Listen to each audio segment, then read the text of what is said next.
Hi everyone, in this video I'm going to show you how you can turn on flash notifications on your Samsung.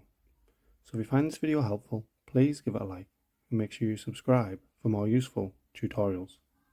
So all you need to do is open up settings and scroll down until you see accessibility. So you want to click on that. Then you want to select advanced settings, so click on that. Once you're on here, you should see underneath notifications, flash notification. So you want to click on that. This will just let you know, flash the camera light or the screen when you receive notifications or when alarms sound. So obviously you can turn on camera flash notification. So obviously your light on the back of your phone will flash each time you'll get a notification or a phone call, anything like that.